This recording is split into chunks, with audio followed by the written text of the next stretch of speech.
Okay, let me paint a picture for you. See if this sounds familiar. You're at a party, a work event, some kind of social gathering. There's music, people are laughing, bouncing between conversations. But for you, something totally different is happening. Like 10 minutes in, this heavy mental fog just starts rolling in, and you're already kind of scanning the room for the nearest exit. And it's not like you're bored, right? No, this is a deep, profound kind of exhaustion.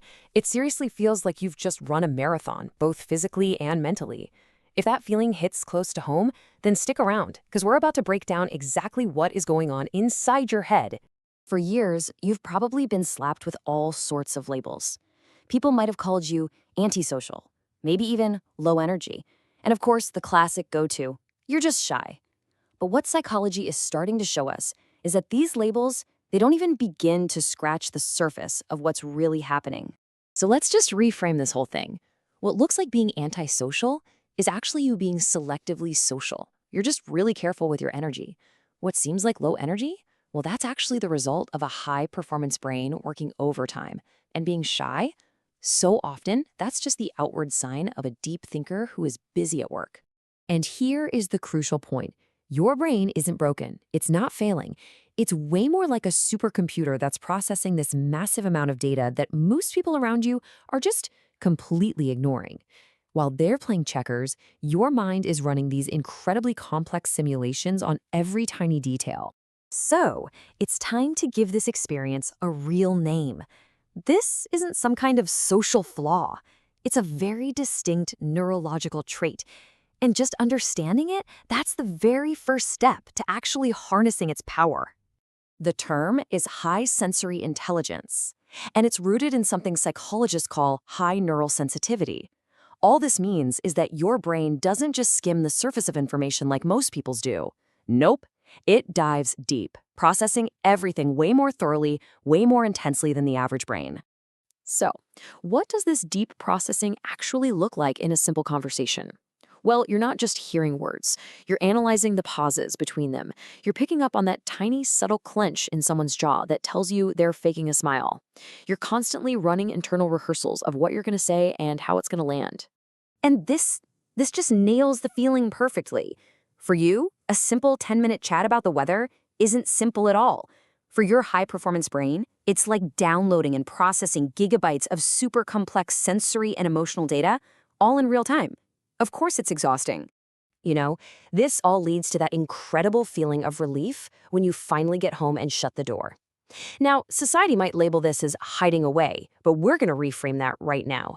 This isn't an act of withdrawal, it's an act of intelligence. It's optimization. In environmental psychology, they actually have a name for this. It's called restorative niche construction. It sounds complicated, but it's just the conscious, deliberate act of creating an environment that lets your supercharged nervous system finally downregulate, find its baseline, and get back to a state of peace.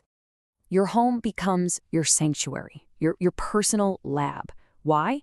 Because it's the one place where you have complete control over all the sensory input. You control the lights, you control the temperature, you control the noise. And that control isn't about being picky, it's about giving your brain the calm, quiet space it desperately needs to function at its best. So let's be absolutely clear about this. When you're in your sanctuary, you are not doing nothing, not even close. You are actively protecting your vital mental resources. You're incubating ideas, you're practicing your craft, you're allowing your advanced cognitive system to recover and recharge. It's essential work. Okay, now for the final and maybe the most important reframe of all. If you're often the quietest person in the room, it is time to stop seeing that as a weakness. It's time to start understanding it as a source of incredible power. Just let that sink in for a second. Your silence is a power move. I mean, think about it. In a world where everyone is screaming for attention, your quiet observation, it creates this kind of psychological vacuum. You're not desperately trying to be part of the show. You're calmly watching the whole thing unfold. This power comes from having what's known as an internal locus of identity. Basically, your sense of self, your validation, it comes from within. It's like a fortress. It's strong, it's secure, and it's not at all dependent on who likes your comment or laughs at your joke. You are completely self-contained. So where does this whole journey leave us? Well, it takes us from feeling kind of broken or out of place to really understanding that you're just operating on a different, deeper level. You've simply chosen a different currency to value. And this is a really crucial distinction. You haven't become cold or uncaring. Not at all.